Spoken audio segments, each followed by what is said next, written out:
주십시오. 네, 그 김철수 적십자 회장님께 질의하겠습니다.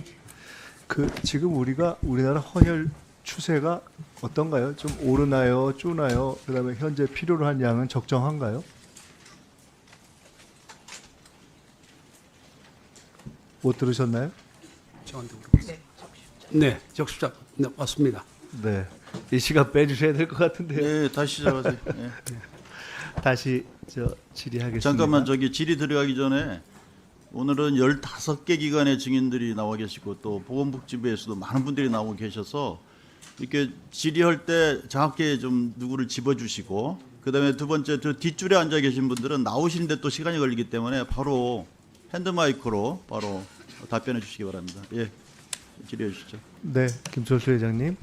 지금 우리나라 헌혈 추세가 어떻습니까? 그러니까 적정하게 충족이 됩니까? 또 느는 추세입니까? 줍니까? 어떻습니까?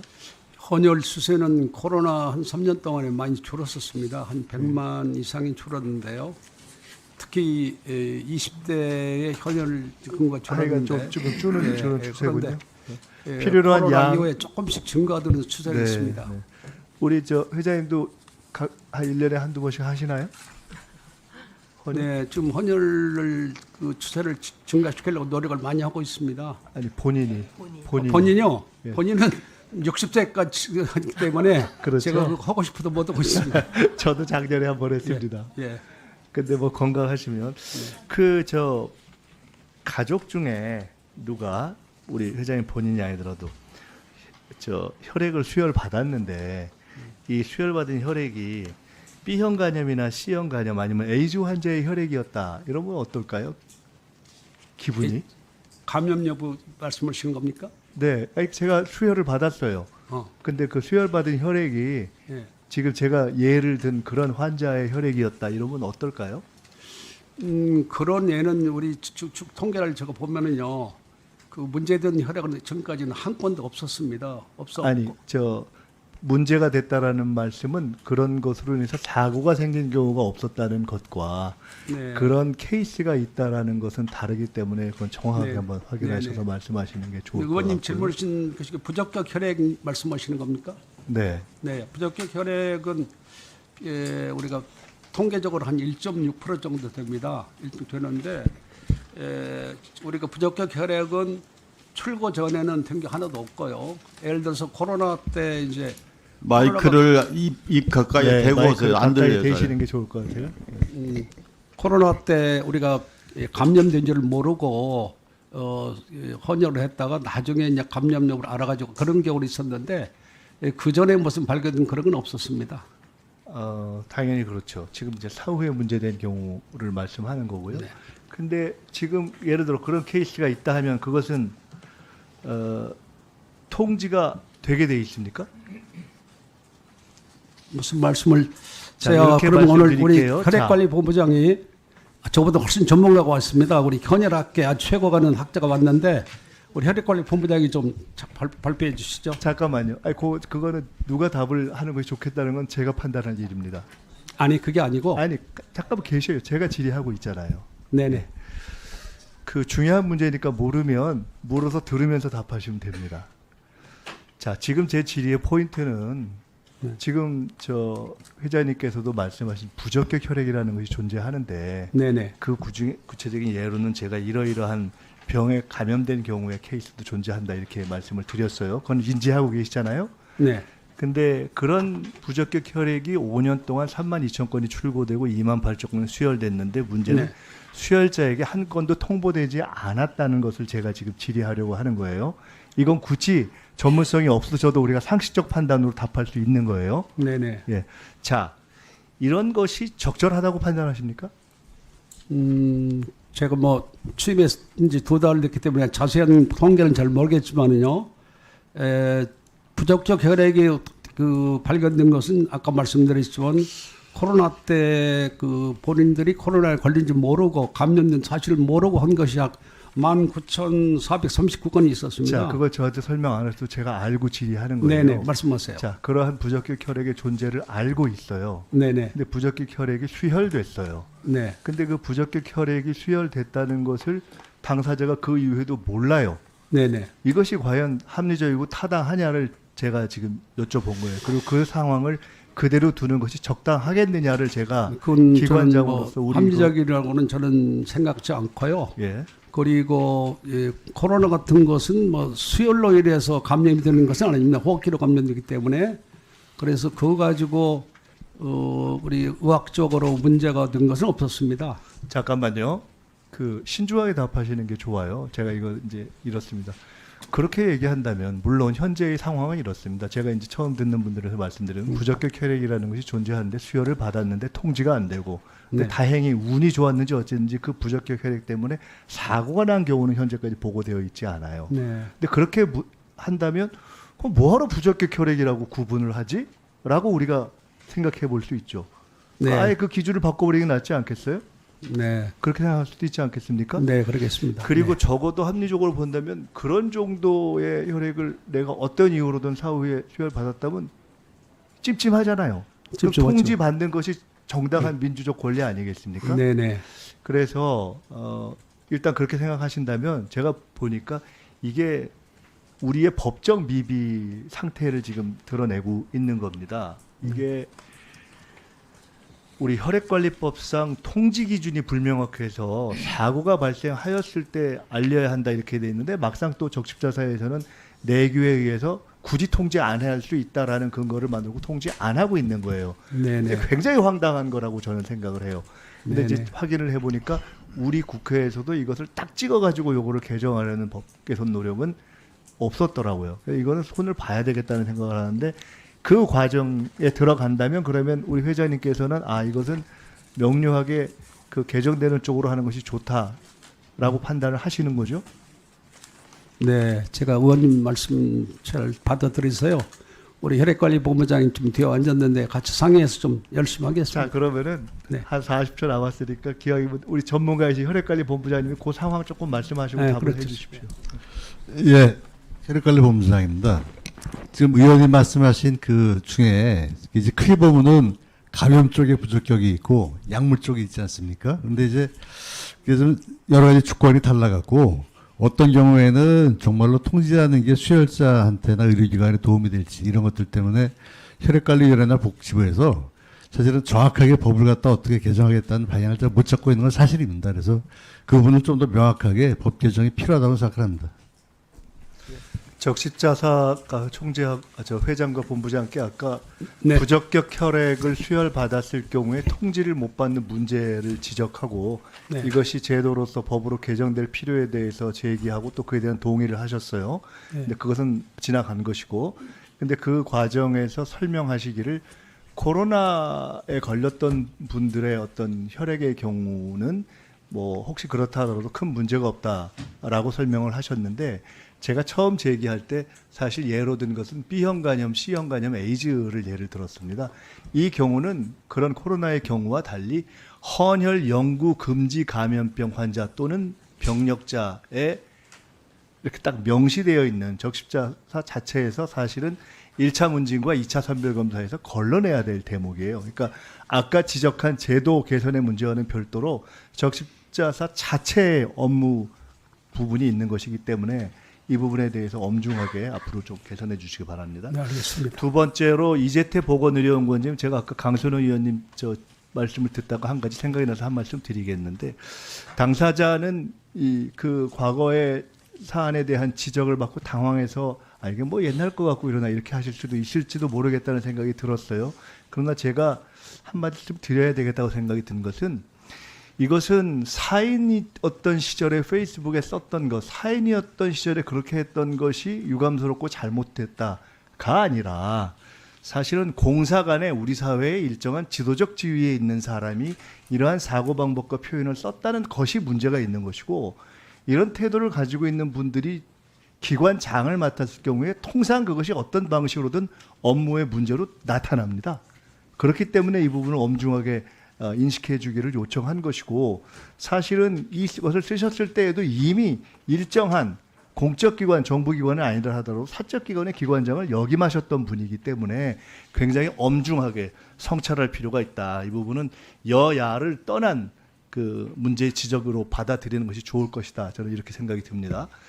의료 분쟁 조정 중재 원장께 이게 작년에 제가 이 의료 분쟁 조정 절차에 있어서 피신청인의 조정 절차 참여 기간이 14일로 좀 짧지 않느냐, 검토해 볼 필요가 있지 않느냐라고 말씀드렸고 검토해 보신다고 했는데 그 이후에 변화가 없어요. 두 가지 중에 하나인데 그 필요가 없다고 판단하셨거나 아니면 필요가 있는데 별 개선 노력이 없거나 하는 것일 수 있는데 잠깐만요. 그래서 그것이 어떠하든지 간에 제가 지난번에는 기간의 문제를 지적했지만 더 본질적으로는 이것이 피신청인 즉 의사들의 의사에 의해서 이것이 동의되지 않으면 각하되는 현재의 시스템이 옳은가라는 더 본질적인 문제가 하나 있다고 보기 때문에 이에 대한 생각이 있으면 말씀 주시고 이에 대해서 좀 개선 방안을 찾아줬으면 좋겠어요. 의료기관 평가 인증원에 대해서 한 가지만 말씀드리면 현장 지원 컨설팅을 요청했는데 못 받은 경우들이 횟수로서는 93대 87로 그렇게 많지 않으나 그러나 이 또한 제도의 취지를 놓고 본다면 컨설팅을 다 받는 것이 좋다고 보여지는데 혹시 이것이 법적 미비 때문인지 이유에 대해서 의견 주시고 법적으로 이것이 보완될 필요가 있다면 같이 의논했으면 좋겠습니다. 네, 알겠습니다. 그래서 끝나고서 좀 의견 주시면 좋겠어요. 장기 조직 기증원에 대해서 한 말씀만 드리면 저 질의의 내용은 길지만 결론만 간단하게 말씀드리면 최근의 추세를 볼 때 장기 기증 등등이 늘어나고 있기 때문에 이와 관련해서는 진단검사가 매우 중요하다고 생각되는데 최근에 느는 추세에 비추어 본다면 인사나 예산이 그대로여서 이게 과연 너무 과로가 생기는 것이 아닐까라는 생각이 사실은 좀 들어요. 당직 뭐 야근 이런 것도 많고. 근데 최근의 추세 속에서 인사와 예산에 어려움이 있기 때문에 좀 적극적으로 이 문제를 제기해 주시고 좀 어필해 줄 필요가 있지 않는가 이렇게 기회가 있으면 좀 말씀 주시면 좋겠습니다. 그와 연관해서 조금 전에 우리 결핵협회 신민석 회장님 거기 앉아 계실 때 그냥 앉으셔도 돼요. 앉으실 때 의원들이 때로는 질타를 하고 때로는 좀 지원을 하려고 질의를 하니까 빨리빨리 감을 잡으셔가지고 제가 조금 전에 보니까 고영일 의원은 뭔가 좀 문제를 지적해서 지원을 하려고 이렇게 말씀하신 것 같기 때문에 조금 더 적극적으로 어필을 해주셨으면 좋겠다 이런 생각이 듭니다. 이렇게 오늘 같은 경우에는 사실은 국회에 나올 기회가 오늘 외에는 없는 경우에 기관장님들도 많이 계시기 때문에 사실은 어떤 문제점에 대한 답변뿐만 아니라 기관의 어떤 니즈나 필요를 좀 적극적으로 어필할 수 있는 기회 해주시는 게 좋겠다라는 생각이 들어서 좀 적극적으로 대응해 줬으면 좋겠다는 말씀을 드립니다. 제가 간단하게 지적한 부분들에서 각각 답변해 주시고 부족한 부분은 서면으로 답 주십시오. 예, 한국의료분쟁조정중재원에서 먼저 답변 드리겠습니다. 저희들 그 의료 사고가 있었을 때에 신청인 환자 쪽에서 이 조정 신청을 내면은 그 피신청인 주로 병원이나 의료인 쪽에서 이 절차 개시에 대해서 그 동의하지 않으면은 이 각하하는 그런 제도로 이 출발을 했었습니다. 그런데 한 10여 년 저희들이 조정중재원을 운영을 하면서 저희들이 판단할 때는 조정중재원 감정이라든지 이 조정의 신뢰도가 높아짐에 따라서 이제 피신청인 쪽에서도 절차 개시에 굉장히 적극적으로 동의해 오고 있는 그 상황입니다. 그래서 중간에 입법을 통해서 사망 사건이나 중상해 사건에 대해서는 자동 개시가 되도록 그렇게 입법을 개정을 했었습니다.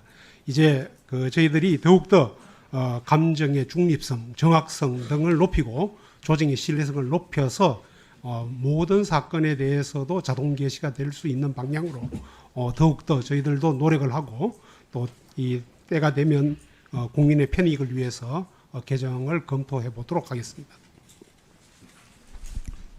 한국장기조직기증원 원장 문인성입니다. 김민석 의원님 대단히 감사합니다. 저희가 심장하고 폐하고 이 장기 이식이 과거 한 5년 동안 상당히 늘었습니다.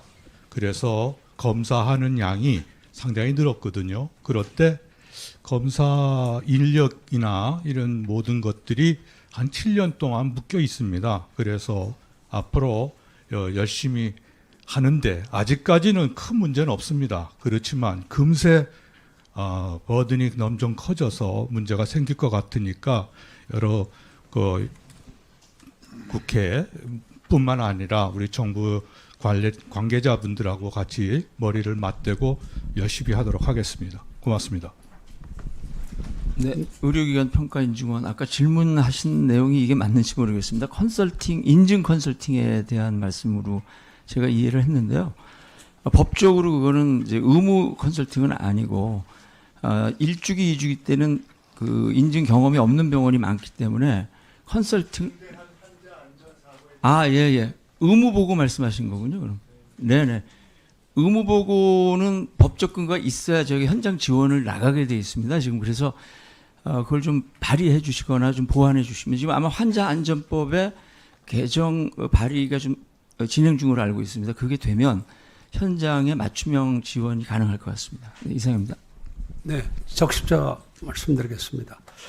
2022년에 그 코로나로 인해서 약 19,439건의 정보가 헌혈 후에 발견됐습니다. 물론 학술적으로는 코로나 그 바이러스로 해서 코로나가 감염되는 건 아니지만은 저희들은 그걸 안전을 위해서 전부 다 폐기 처분했습니다. 앞으로도 그렇게 하겠습니다.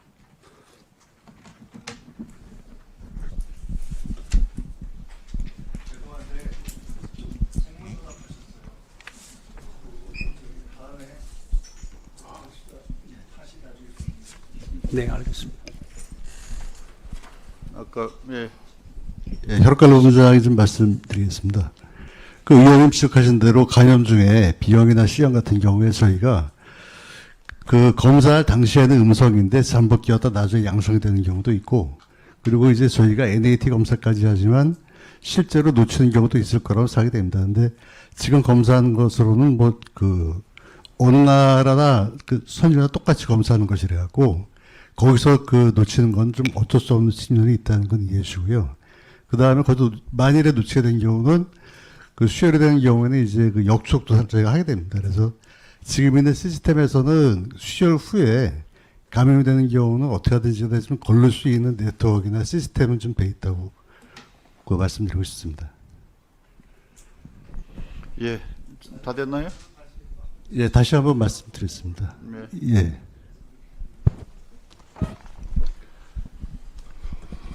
네, 결핵협회 말씀드리겠습니다. 저희 아까 그 질문하셨던 BCG는 사실 저희 결핵협회에서 하는 게 아닙니다. 그냥 질병청에서 하는 건데 저희들이 이제 이전에 한 BCG 그 제조를 했다가 저희들이 포기하고 질병청으로 넘어갔던 일이라서 제가 잘 몰라서 대답을 잘 못했습니다. 그리고 코로나 때문에 그때는 격리가 되어가지고 보건소에서도 코로나 때문에 어떤 결핵 검진에 대한 그런 게 많이 적었습니다. 근데 이제 요새 와서 굉장히 이제 많이 집단 생활도 많이 하고 많이 하다 보니까 조금 결핵에 대한 게 좀 증가됐는데 WHO에서 발표한 거 보면은 앞으로 5년간 한 3 내지 9%가 결핵이 증가할 거다 그렇게 했는데 저희들은 뭐 다행히 0.1% 증가했습니다. 그래서 미비한 그런 증가였고요.